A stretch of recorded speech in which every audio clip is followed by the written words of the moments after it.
Hey everyone, good evening. Thanks for taking time out of your evening to spend it with Reawaken Your Brilliance. We're really excited to see you here, or hear you here, or watch you here.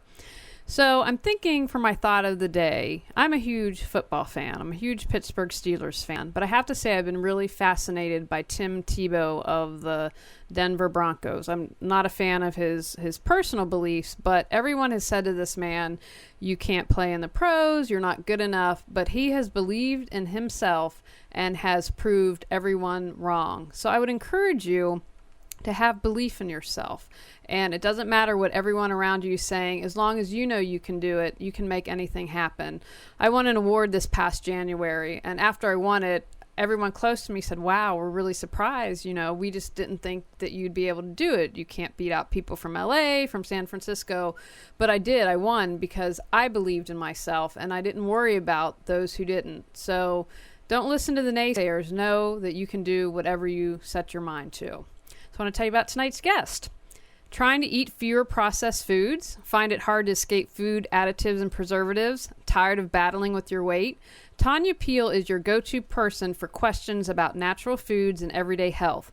Tonya is the author of the new book, Quick Wins for Healthy Eating, Easy Changes You and Your Family Can Make Now, and the inspiring writer behind the natural food blog, Simply Eating Better. She's also a mom, nutrition professor, and advocate of traditional natural foods. How does she stay interested in eating good food? By exploring a variety of amazing raw, international, vegan, vegetarian, and high-energy foods. Who said there is one path to a healthier diet? Not Tonya. Welcome, Tonya. Hi, Julie. We're so glad that you're here. I think this is a great timing because the holidays are here. We're a week till Hanukkah, a week and a half to Christmas, and we tend to overeat at the holidays. So I'm glad that you can keep people healthy. I try. So talk to me about healthy eating and how eating better helps my body, mind, and spirit. Well, the food that we eat actually becomes a part of us every single day. The food that we eat, our body actually breaks down into simple nutrients, macronutrients, actually energy yielding macronutrients. So the carbohydrates, the fats, the proteins, all of those serve as building blocks that create our body, and that includes our mind as well. So if we put good things in, then we get good things out. Absolutely. So talk to me a little bit about nutrition. I think nutrition can be daunting to some people and overwhelming. So what's important? What do we need to know from a nutritional standpoint to be healthy?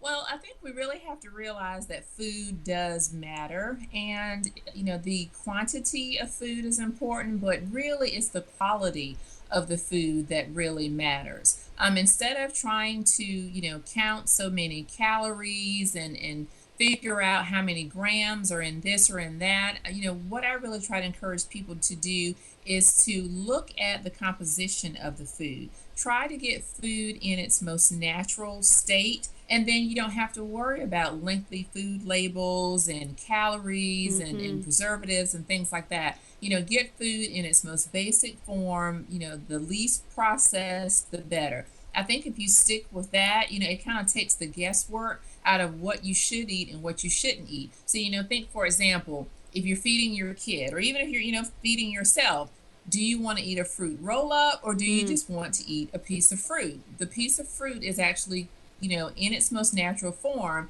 and it is better for you than something that's processed and on a shelf. So if I understand correctly, and I'm not an expert in this, and I think that's a great example, so thank you for sharing that. So if you take the fruit roll up, is there even any fruit in that? Or is it just, or was there once fruit that's been stripped of everything and has a bunch of additives and preservatives in it now? You got it.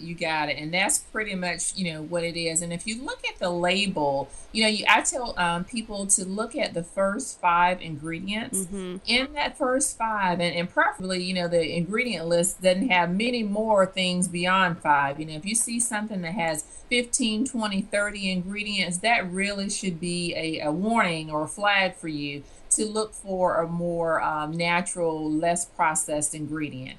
But there is generally in those type of snacks, and again, they're for adults and for children, They may have a hint of fruit juice in it, and then bunches of sugar and different food dyes and colorings that are added to the food. And it's, it's sold as a snack.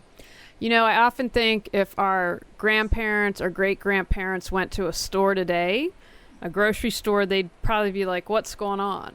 Exactly, exactly. And I talk about that a lot in my classes and even in my coaching. If you think about the grocery store, say 50 years ago, or maybe even 100 years ago, when our grandparents and their parents were going to the store, they really went to the store for staples. They went for butter and probably sugar and maybe, pieces of meat, small portions of pieces of meat. But, that was pretty much it. The bulk of the food that the families were eating came from the land. It came from the garden. It came from the lots that they had with cows and pigs and so forth in it. So, I really do think if they went to the store today, they would be amazed. They would not recognize a fruit roll up. They would not recognize a Go-Gurt, the yogurt in the little tubes. They would just really, I think, be taken aback at all of the foods that are in the grocery store now. Now, I want to talk a little bit. I know that you're very passionate about children and food, so I want you to share with everyone a little bit about things you've done around this and why you're so passionate. Because maybe if there's someone, I know I'm someone that has struggled with my weight, but if they have a child, they might be able to say, okay, maybe it might be harder for me, but if my child's involved, maybe that'll motivate me a little more. So talk about, because I believe it's childhood obesity that you're very passionate about preventing. So tell us more.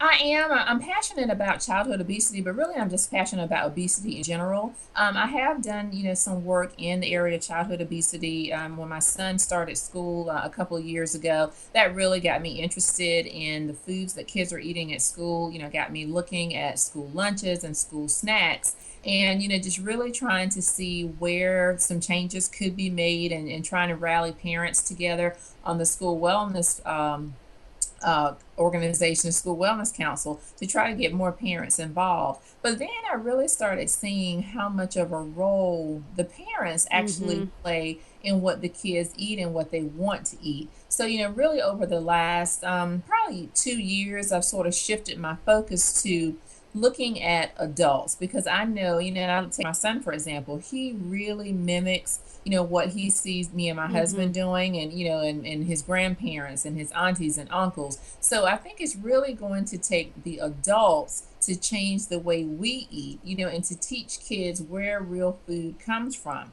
I encourage parents and grandparents, take kids to the farmer's market, take kids to farms so they understand that food, doesn't come out of a box and doesn't just appear on the grocery store shelf. It actually grows from the ground.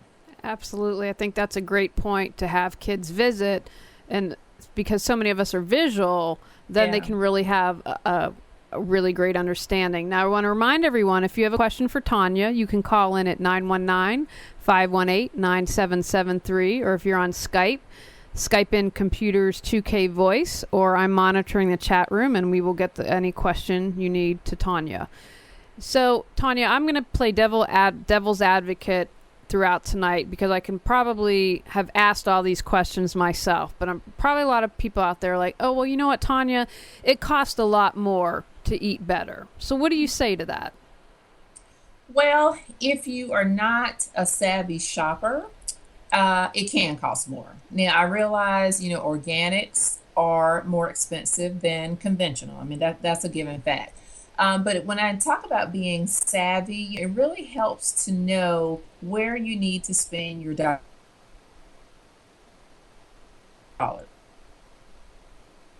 By a group, the Environmental Working Group. So they published a list of the Dirty Dozen, and those are the most pesticide-laden foods out there. Yes, you should, if possible, spend your dollars getting those foods organically. At the top of that list are apples. And, we eat apples all the time. We feed our children apples. Spend the money to buy those organically. But then there's also a list called the Clean 15. Those are fruits and vegetables that aren't heavily pesticide ridden. So it's fine to buy those conventional. So just like I said, being savvy and knowing where you need to spend your dollars versus where you can kind of cut some corners is one thing. We mentioned farmers markets earlier. you can really get some fresh, nutritious produce from the farmer's market at a very, very affordable price. But now, it may not be on your way to work. You may have to detour a little bit. So that's where timing and planning comes in. You may have to make a special trip, to the farmer's market. Also, something that I always tell my students about, a lot of grocery stores actually will mark down fresh produce if they are approaching the sell by date. Mm-hmm. Now, the sell by date is different from the expiration date, is different from the packaging date. So, for example, Harris Teeter and Lowe's Food, I go there all the time. The day before the sell by date, they will actually mark down the produce 50%. I get a lot of produce, even organic produce, from those stores for half off. Actually, I just went in there earlier this afternoon and got, it was probably maybe a 2 pound bag of organic potatoes, $1.56. Wow. You can get bananas. I've gotten avocados, cabbage. It just depends. Whatever they have, if it's not sold by that magical date when they need to take it off the shelf, they will sell it to you for half off. Now, I have a question about that. So that's a good takeaway for everyone to know, to look for the day before the sell by date, that they can get that up to 50% off at the regular grocery store. Because, I'm a fan of Whole Foods, but Whole Foods, it's expensive. So my question is, so these potatoes are kind of hard because they can last a while. So is there a difference if the sell by date is December 20th? How much longer after that can produce last? Does it vary from item? It does. It varies. Leafy greens won't last very long. Past the sell by date, I give it 2 or 3 days max, and you really should go ahead and cook that. But that's the case anyway with leafy greens, because they wilt very easily. They can become mushy, and plus they lose a lot of the nutritional value. So things like that, you do need to go ahead and cook quickly. Now, the potatoes that I bought today, I'll easily let them stay a week and they'll be fine, as long as you have them in a dark, cool place. So, to answer your question, it really depends. But I always, advocate individuals to, figure out what meals you want to cook for the week, and then buy your produce in particular, 2 or 3 days out, and then go ahead and make plans to cook and eat what you buy. I would not buy, a lot of salad and the ingredients, the toppings that you like for a salad, without plans of when you're going to cook the salad, and just leave that stuff in the refrigerator for a week. So, and to your point about healthy food being expensive, it becomes very expensive when you spend money on this produce and then you don't eat it and you end up throwing them in the trash. Then it becomes incredibly expensive. Well, I believe there's a statistic that a family of 4 throws away about $500 worth of food annually. That's what the average is. I could believe that. I could believe that.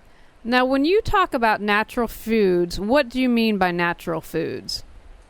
To just put it simply, foods that are in their most simplest form, foods that are unprocessed or minimally processed. Another, description would be food as close to nature as possible.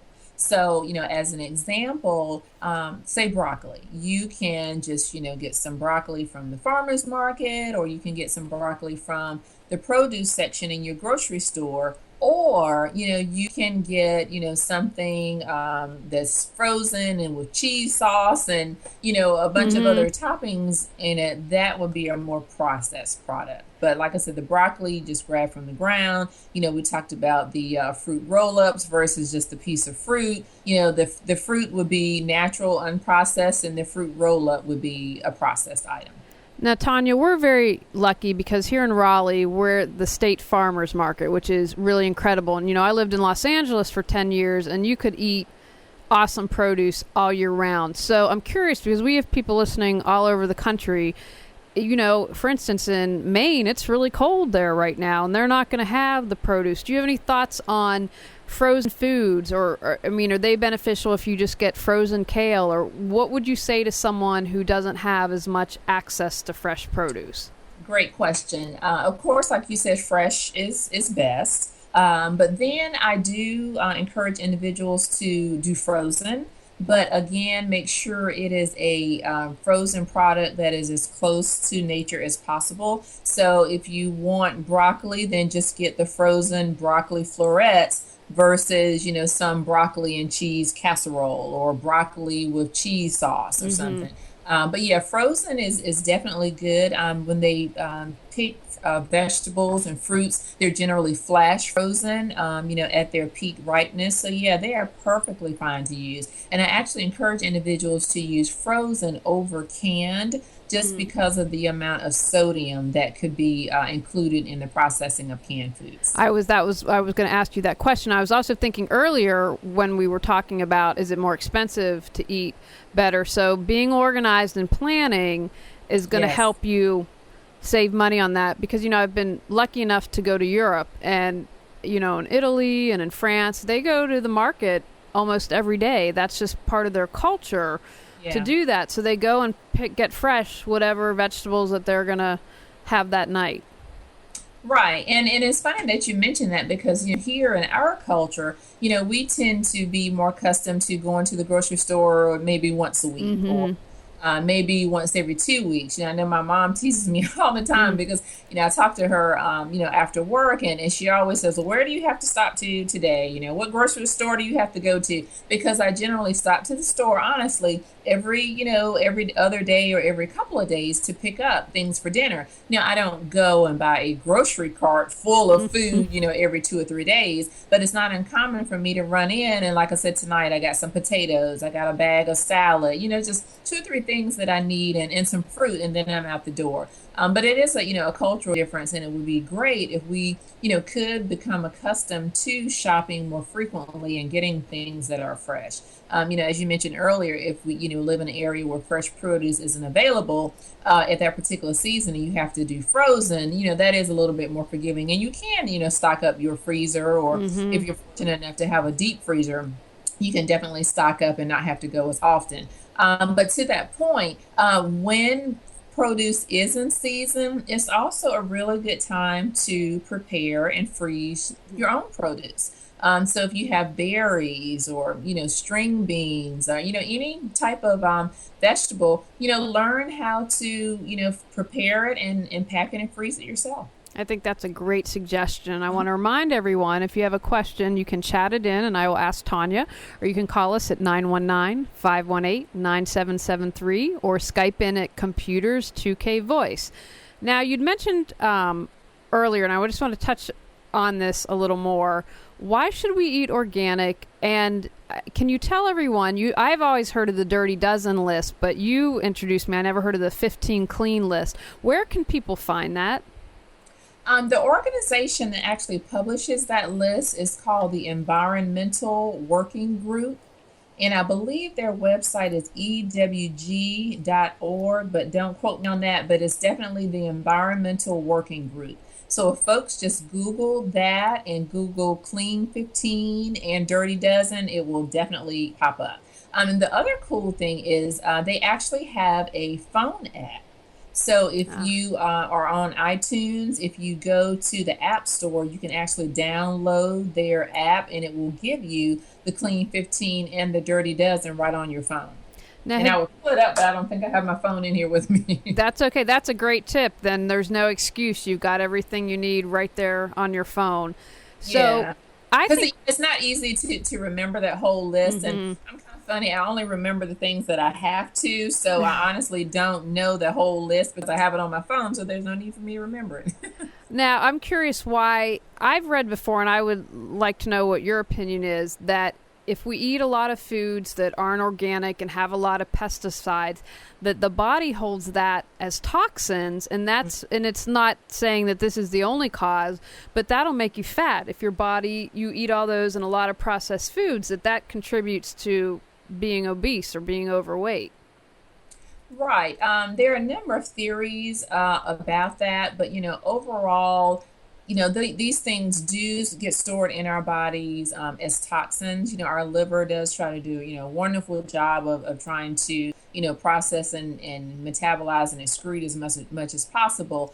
But yeah, I mean those things do get stored in our bodies, and as I heard one person actually describe it, if all these bad things are filling up our cells, there's really no room for the good stuff to go, Mm-hmm. because you can't occupy spaces at one time. So, if you have, tissues and cells, full of junk, then, where are the nutrients going to go to? And, things particularly like sugar and sodium, they do lead to, contribute to obesity, because the foods that are full of salt and sugar and trans fat Mm-hmm. and are calorie rich. And the equation is very simple. It's calories in versus calories out. So if you're consuming, a lot of these calorie rich, nutrient poor foods that are high in preservatives and in artificial flavorings and colors and salts and sugars and so forth, it will contribute to obesity. And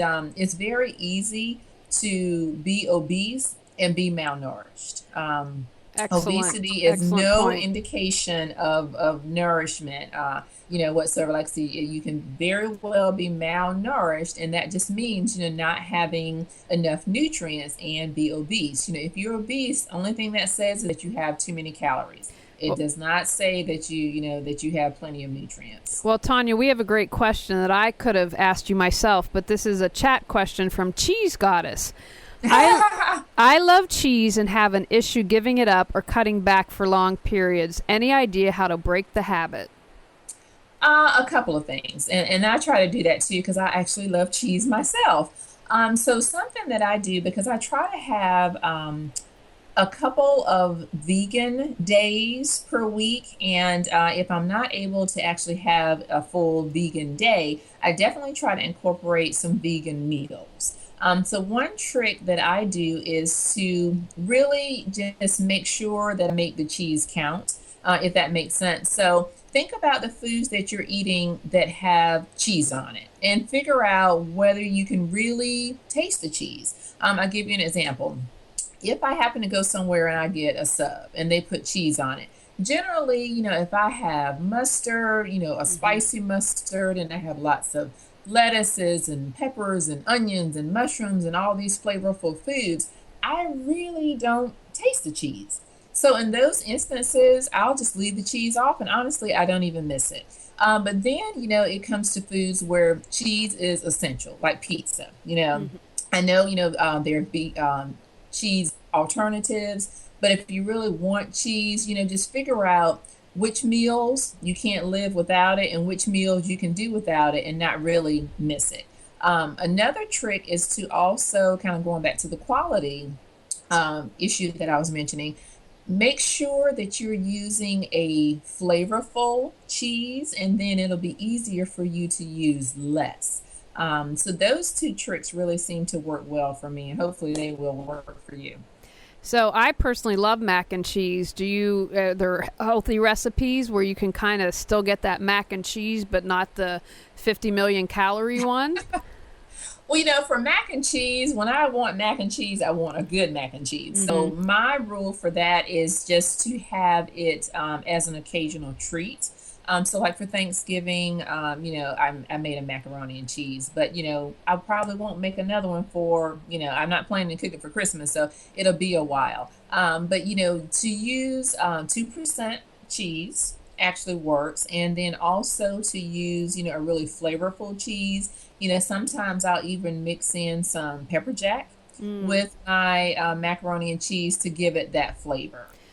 Do you have any suggestions also? Because I'm the same way. If I had my duthers, I'd eat cheese 3 days, 3 times a day. But we're craving something. Like for me, I love it when it's melted and hot. Do you have any suggestions of maybe food that could replace that craving or that warm feeling that would still be satisfying and heavy? Any thoughts? Like, I don't know if beans would do that or. That is a good question. I know for me, hummus seems to work when I want something creamy, Mm-hmm. like to spread on a chip or a cracker. Hummus seems to work. I'm trying to think of what else. That's a really good question. That's all Hummus right. is the That's only on the thing that spot. comes. We'll let you think about that. Yeah, hummus is the only thing that really comes to mind Mm-hmm. that isn't a dairy food. So, can you suggest kitchen tools that can help people eat better? Oh, I love kitchen tools. I'm a kitchen tool geek. For me, just having tools that are helpful and that are simple to use and preferably not too expensive is very appealing. But things that will help you eat better, a citrus peeler Mm-hmm. is something that's very helpful, as well as a citrus juicer. You've seen the little juicers you Mm-hmm. clamp down the ends. That really works well for juicing lemons and limes. That's very helpful. Something that I got a couple of years ago that I truly love is my KitchenAid mixer. Now I realize that is a little pricey. I happened to get it during a Super Bowl special, so it was really cheap. But a mixer is helpful, and also a crock pot. I know there's Oh. been a resurgence here lately of crock pots, and I'm actually learning some really neat recipes. I went to a class here in Raleigh a couple of weeks ago and learned to cook oatmeal in my crock pot. So that really, I mean, that's my most recent, sort of aha, is that you can, add your oatmeal and your milk, soy milk, almond milk, whatever milk you choose. Put your flavorings in and just cut, close it up, and then the next morning you have, a huge batch of oatmeal. And what I like to do, and it's steel cut oatmeal, so that's the most natural form. So what I do is just make a huge batch and then just, the next morning allocate it out into little containers. And, voila, you have a nutritious, or at least the base for a nutritious meal for, the next 5 or 6 days. Right. So again, we're getting back to planning and a little bit Yeah. of organization there to save you time and money. Yeah, and Julie, I mean, honestly, there is no way around the planning and the organization. Mm-hmm. I talk to a lot of people, and I mean, it always comes back to planning. And I even look at my own days. The days that I'm very diligent about, grocery shopping to make sure that I have some food to prepare. That I either, turn on my crock pot at night, or I wash my vegetables and chop them and put them in containers so I have them ready for a salad. I put my ice packs in the freezer at night so I Mm-hmm. have it ready for my lunch. I mean, whatever little step is required, I find that I do much better and that I eat much better when I do the planning. When I just get up and, willy nilly and don't have a Mm-hmm. plan in place, I end up having to get takeout, or worst case, buy something or eat something that, I wouldn't otherwise, I mean, I normally wouldn't eat. So planning organization, honestly, there's just no way around it. Well, Tonya, we have another chat question. We actually have two chat questions for you, which I'll read to you. From Warrior Spirit, what is the problem with eating lots of cheese? Is it digestion or calories or what? Namely calories. Yeah, namely calories. I mean, unless you have, some type of digestive issue, then, digestion, wouldn't be a problem. So calories is a concern because cheese is a fairly calorie dense food. And then also another issue, if it's not an organic product, then you run into the issue with, hormones and antibiotics that, the cows were treated with. Mm-hmm. So, kind of going back to that list of things to buy organically, dairy is definitely one of them. Milk and cheese, because of, the number of antibiotics and hormones that are fed to cows. Okay, excellent answer. And Lev would like to know, is there any way to preserve the nutrients in vegetables when using a slow cooker / crock pot? Well, there's again several schools of thought about cooking food in general, versus raw, and the number of losing enzymes and nutrients, so forth, just in the process of cooking. So, that's, I guess probably a different show and a different Hmm. conversation, about the things that we lose in our food just by cooking it, whether it's in a crock pot or on the stove or the oven or what have you. But if we are cooking in a crock pot, the best thing to do is, to just make sure that you're not overcooking it, and then save whatever liquid comes from the dish. And if you're making some beans or soup or stew, save every ounce of that liquid. And, if you don't actually incorporate it into that meal, you may be able to save it, incorporate it into another meal. I know some individuals actually, sort of slow stew chicken in the crock pot, and that will generate some juice. Save that juice and make a broth out of it. That's one way to save your nutrients. But regardless of what it is, just try not to pour nutrients down the drain. So what I do, like I said, if I have a crock pot, I try to save everything. But even when I'm cooking on the stove, if I'm boiling corn, or if I am cooking beans, whatever it is, I always save the liquid, because they're, precious nutrients in that liquid. So tonight you've given us great examples of things that you do to eat healthy. So, and again, we've said, hey, it's really important to plan and be organized. So what do you say to the busy people out there? Oh, I can't eat right. I have a kid. I can't eat right. I have a radio show. What do you say to those busy people? Well, I'm one of those people. I am very busy. I'm a full-time instructor, and I have a child, and I also have my own business. I'm an author of a book. I have a lot of things going on. I have parents, aging grandparents. I have a lot going on. Really, there are two ways to look at it. Either, I'm kind of with the school of thought: either pay now or you pay later. I don't want to pay later. So I take the time to just plan and, try to make sure you don't tackle the problem in big chunks. And that's what I talk about in my book, quick wins. Just focus on simple, small, itty bitty little things that you can do that will add up and that will make a difference. A phrase one of my students said, and I love it and I use it all the time, make small steps and then just add them all up, because then they will add up to be something big. So, for example, all these things going on, maybe you focus on breakfast. Maybe right now you're just eating a donut or a white bagel and, a big strong cup of coffee. Try to focus on breakfast. Try to focus on, as I was mentioning, putting your oatmeal in the crock pot and having oatmeal 5 days a week. Maybe you can make a simple switch to 100% whole wheat bread. Maybe you can give up sodas and try to drink water. Just find a little simple thing you can do. And then once you've mastered that and it becomes a habit, add on and figure out something else you need to do. But, as I said at the beginning, our food really does matter. What we eat becomes a part of us tomorrow. So we really, really do need to, focus on it now, put the time in, and particularly if you have kids.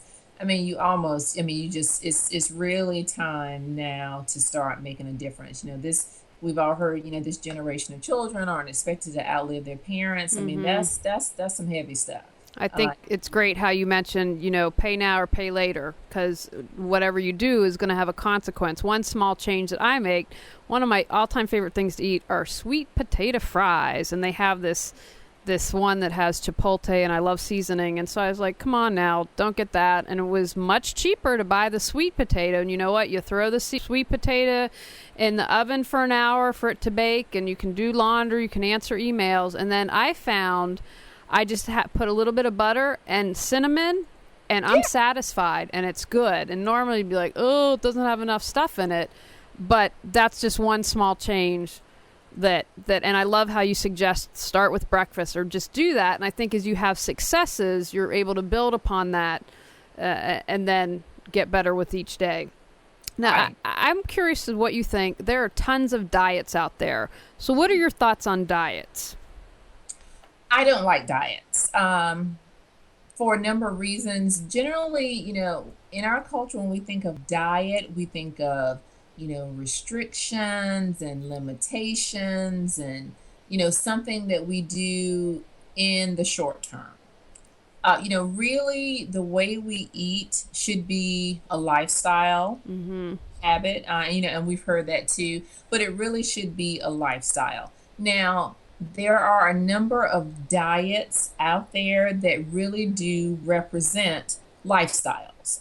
For example, and I know we've talked about this, Old Ways is an organization that actually focuses on connecting eating habits and health with cultural influences. So, for example, there is an African heritage diet that actually focuses on the whole foods, the traditional foods of individuals of African descent. So sweet potatoes and beans and rice, real food.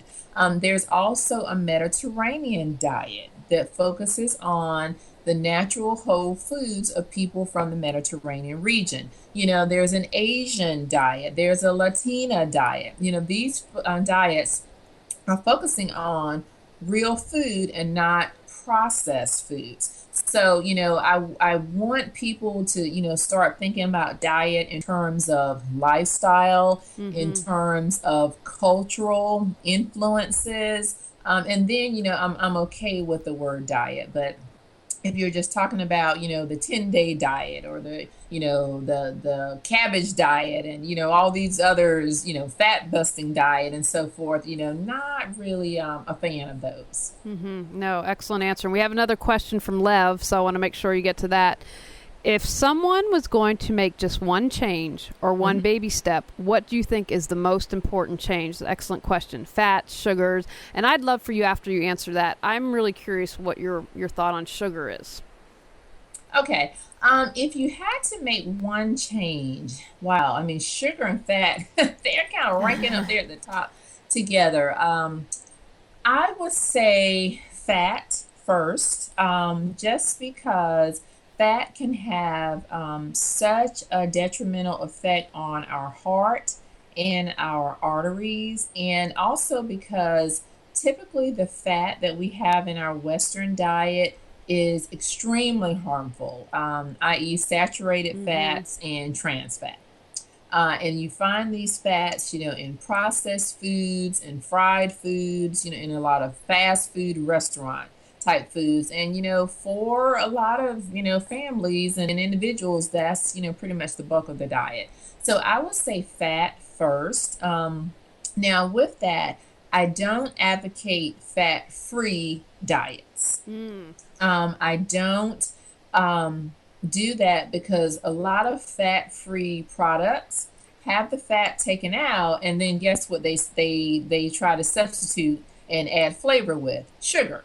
So, even if a product is fat-free, it can have a ton of sugar. For example, yogurt. If you look at a fat-free yogurt and look at the sugar content, you'd be amazed. So I would start with fat first. And instead of, just, scouring, all of the aisles and all of the foods for low-fat items, I would focus on trying to add healthy fats. So it's not so much what you're trying to rid out of your diet, but what you're trying to add. So like I said, instead of looking for low fat this and low fat that, look for healthy fats, such as olive oils, canola oils. Look for healthy fishes like salmon. Try to add those things to your diet. And then, a close second would be sugar. The reason why I also focus on sugar is because sugar and sugary products generally are just nutrient void. So a lot of sugar, a lot of calories, but very few nutrients. So again, get rid of a lot of the sugary items and try to replace those with more nourishing, nutrient-dense foods. I've noticed when I eat sugar, because I'm a big baker, and since it's the holiday season, actually Amnon tonight got a coffee cake. I baked him a coffee cake, and if I have sugar, then I've noticed I will eat more. And I've gone like 4 or 5 days without sugar, and that's my big New Year's resolution. I want to get back on the wagon. of cutting out the sugar. And I've also noticed my uncle and his partner are visiting from Hawaii. And so I said, I'll make you some gluten-free bars. And I used agave with that, which I think provides a sweetness. But after having these breakfast bars that I make, and they have nuts and things like that, and I feel more energized and less weighed down, and they don't seem to make me eat as much like it does with sugar. Do you have any thoughts about that? Yeah, and I've heard a lot of people say that, and actually I've noticed it in myself. When you eat foods that have a lot of the white processed sugar, it seems like satiation doesn't register, and you just want more, and you want more, and you want more, and you're not truly satisfied. And then again, it goes back to quality. If you're fixing a baked goods and like you said, it has nuts in it, and you use agave, which tends to be a more natural sweetener, you seem to feel satisfied, and you don't just feel that urge to just eat. You don't have just those empty calories, and then you like saying it tends to be more satisfying, and you just don't want more. You don't need more. So I want to remind everyone, if you have a question for Tonya, if you chat it in, I promise to ask. And if you can also call at 919-518-9773 or Skype in if you're listening across the country. Don't spend any money and call us at Skype in at Computers 2K Voice. So it's the holiday season, and I know everyone out there wants to know, what are your tips for us to stay healthy? Because this is probably the most challenging time of the year. Yes. First tip is to exercise every single day over the Christmas holiday. And, I say that because we need to be exercising anyway. Diet is extremely important to health, but exercise is also extremely important. So, it's hard to really be successful doing one without the other. And, I know over the holidays, we're going to eat. Folks are baking goods, just not you, Julie. Everyone's baking and offering us things. And, plus, if you like to cook, you're feeling festive and you're baking and cooking in your own kitchens. So, it's really hard to avoid, a lot of the foods for the holiday season. So, your biggest weapon is to make sure that you exercise every single day, because that will help you burn off some of those extra calories. Second tip would be to watch your beverages. It is so easy to rack up a number of calories in what you drink. And if you're eating and you're talking and the food is good, before you know it, your glass is refilled again and again and again. And it's easy to down 1,000 calories just from drinking. And that's not even including alcoholic beverages. If you're drinking alcoholic, sweet drinks, you can, the calories can be even higher. So watch what you drink.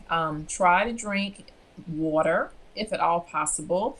And if you can't, just make it a rule of thumb to just drink water as your beverage. Then make sure you're drinking something that, doesn't have a lot of calories, isn't very sweet, so that you can keep your calories in check.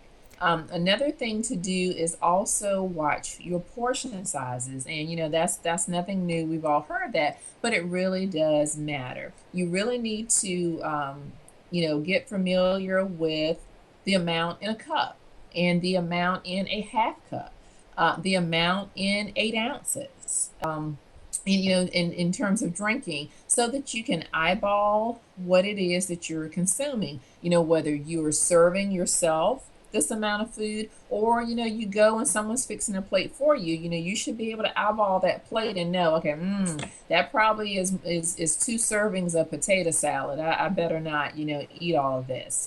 So those 3 things, or was it 4 things, I can't remember. Those are really key to maintaining your weight over the holidays. Now, you'd mentioned it can add up like 1,000 calories from drinks. Roughly, what the amount of calories a man should have a day, a woman have a day, just to maintain and not even lose weight? What's a rough guesstimate? Because that people might be curious about. Yeah, it really does depend on your height and your body frame and so forth. How many calories you should have, but just on average, generally for just an average sized woman, anywhere between 16 and 1,800 calories. And I would say for a man, probably probably around 2,200 would be good for a Mm-hmm. man. But like I said, it really does depend on, your height and your body structure and your current weight and so forth. Because that was a great example you gave of drinking. That could potentially, uh, Oh, yeah, it could be half your calories. Yeah. right there. Yeah, easily. But yeah, for like I said, for women, if you stay around 1,800 calories, in men around, like I said, 2,000, 2,200 or so, you should be fine. Now, I'm curious what you think about, and I don't want to use the word diet because you don't like that, but more of a health choice. For instance, there are people, I was vegetarian for I think 10, 12 years, something like that. Some people swear by eating raw, being a vegan. And now I've personally, when I read Eat Right for Your Blood Type, I think what works best for me through trial and error is to be gluten-free, to have lean meats, and lots of greens. When I eat that, I feel fantastic. So I'm just really curious, from a nutritionist and your background, what are your thoughts on those different lifestyles?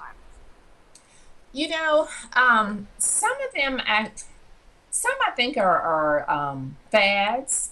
Honestly, I know the Eat Right for Your Blood Type. That is backed by a lot of science. But some of these other diets, fat. Well, I won't say, but anyway, some of them I think are fads. What I really I think works is people need they need to listen to their body. I don't Mm-hmm. believe in a one size fits all approach. You need to listen to your body. You need to see how you feel when you eat certain foods. I know what really started my lifestyle change is just realizing how weighted down I felt when I ate meat. And I just, it felt like it just kind of sat in my stomach and just like stayed there. It didn't go anywhere. So for me, that was uncomfortable. Now, I do eat meat occasionally, but not, not like every day, every meal. I mean, I can easily go a couple of days without eating any. So I think people need to listen to their bodies. But what I found to be sort of most in tune or in harmony with, my health and talking to other individuals is really eating by the seasons. Mm. Eating what is natural, eating what is currently growing and that nature's producing. It just seems to be in harmony and in rhythm with with our life and our health. So I really think that works. I also strongly support a plant-based diet. Mm-hmm. I believe that that meat has its place, but I really believe plant-based whole foods provide us with antioxidants and phytochemicals and nutrients and fiber and just all of the good stuff that we really need to stay healthy and vibrant and to to age well. That was great. I was going to, and my next question was going to be, what do you think about eating seasonally? So, but can you address, we haven't talked about eating locally yet. Yes, eating locally is also a great approach. When you eat locally, you are eating seasonally because you're eating the food that is grown in your local area.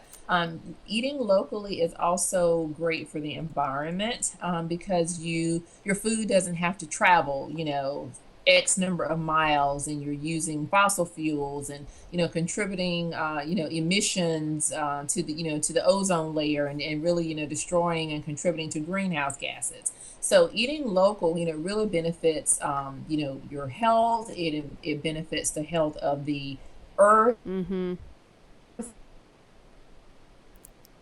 the longevity and the viability of local farmers and the small agriculture that is growing, that is vibrant in your area. So I mean, eating locally really is kind of a win-win for everybody, I think. Absolutely. I agree 100% with what you said. So it sounds like, as we're talking tonight, because one of my questions I think you've answered is, I'm never going to give up chocolate raspberry mousse or something favorite. So it sounds to me like, and I think it's very important that you're just like, it's all about balance. That, it's Yeah. not like you have to give up everything. You can still, it's just not eating it every single day. Exactly. And that's what I say. You don't have to give up the mousse. I love chocolate covered almonds. I mean, that is my thing. So, I'm just thinking of life of never eating them again would just make me cry. But, eat things in moderation. Moderation is actually, one of the principles of a healthy diet, along with, variety and adequacy and So it's just, it's important, and it also keeps folks motivated, and interested in food and in eating. I mean, food is such a huge part of our life. It would be a shame not to enjoy it. We have another question from Warrior Spirit for you, Tonya. Well, question and comment. You are awesome.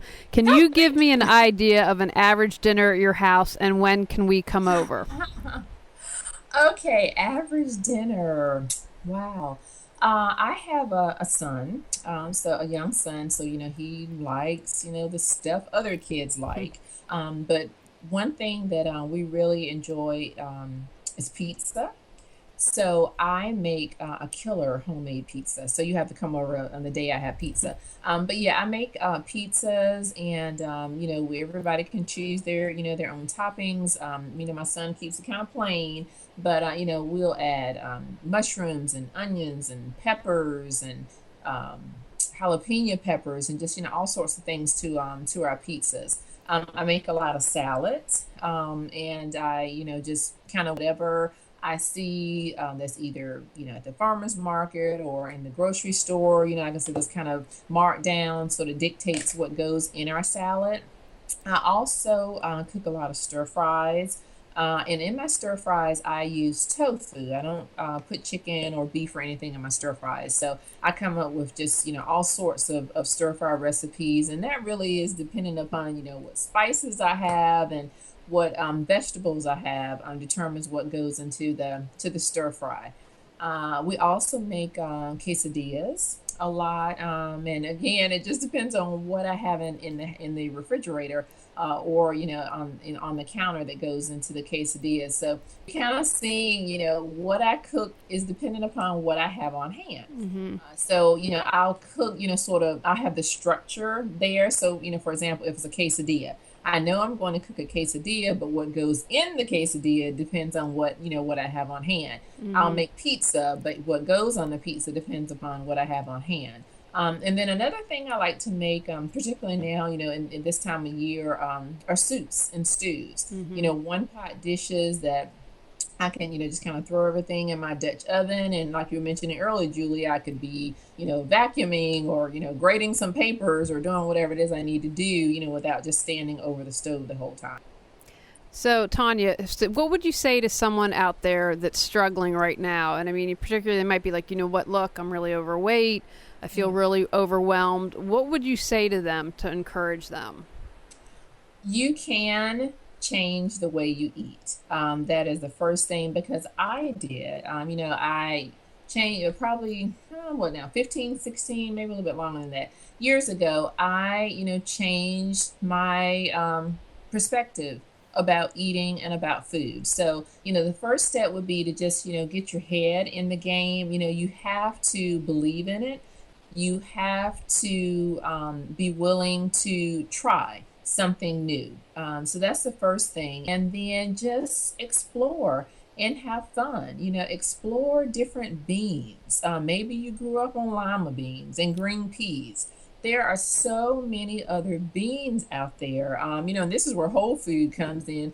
Whole Foods, go and you would just be amazed at the different varieties of beans. Same thing with rices, with different fruits, different vegetables. Make it interesting, and, try to step out of your comfort zone and just explore and try something new. And, the biggest change I would encourage a person to make is to get off the processed stuff.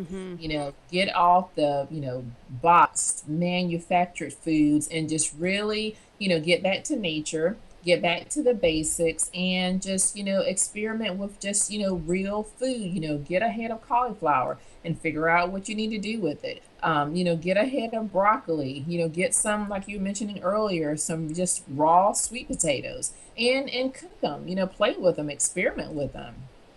Find new recipes, look on recipe websites, just really, immerse yourself in learning about food. Excellent answer. So what one step could people take tonight or tomorrow morning to reawaken their brilliance? One thing they could do is figure out what small step they want to take, whether it's breakfast, lunch, dinner, snacks, or beverages. Okay, figure out which one of those areas they want to focus on, then drill down a little further and figure out what little bitty thing do they want to do differently within that realm. So, for example, lunch. If they want to do something different from with lunch, maybe they would just declare to drink water for lunch. Maybe they would decide to just eat raw for lunch and focus on a salad, So, again, figure out which of those meals and what one little thing they want to do during that meal to make a difference. Fantastic. Now, I want to tell people, can you tell us about your book? Mention that again and where people can find that. And do you have any upcoming classes or anything like that going on? Yeah, and actually, I have my books. I don't know if everybody can see it. This is a copy of it. And the name of it is Quick Wins for Healthy Eating. And it's available at Amazon.com and BarnesandNoble.com. And for you digital readers, it's also available for the iPad and the Kindle. So that's really exciting. And I do have a class coming up in Raleigh at Savory Spice Shop. Have you ever been there, Julie? Have not been there. Awesome place, awesome place. They have, oh my goodness, I can't even tell you how many all natural spices that they have. And kind of going back to what I was saying earlier about exploring. There are more spices out there, folks, than salt and pepper and parsley flakes. So, it really explore. But I'll be doing a cooking class there in January, focusing on foods from North Africa. Oh, fantastic. Now, if people want to find out more information about you, can you give us your website so they can check you out? And I believe you do have a monthly newsletter that I'm on, so they can sign up for that. Yeah, I do. You can check out my food blog, and the name of it is Simply Eating Better.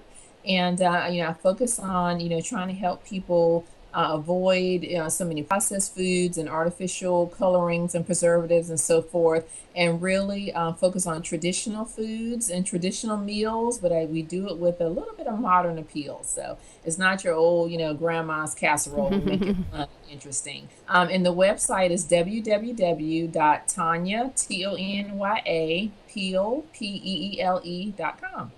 Excellent. Well, we appreciate having you. And Tonya is a part of, we're not ready to announce it yet, Reawaken Your Brilliance has got some exciting things coming up next month, and Tonya is going to be part of that, but you're going to have to come back and listen again and find out what it is. So thank you so much for joining us this evening, Tonya. We truly appreciate it. I enjoyed it. Namaste.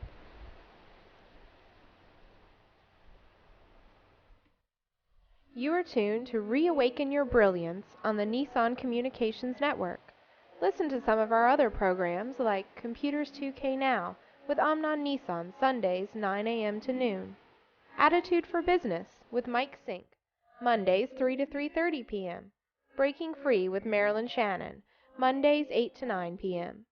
And if you tuned in too late, you can always watch the program in its entirety or download an MP3 audio file of it at www.nissancommunications.com.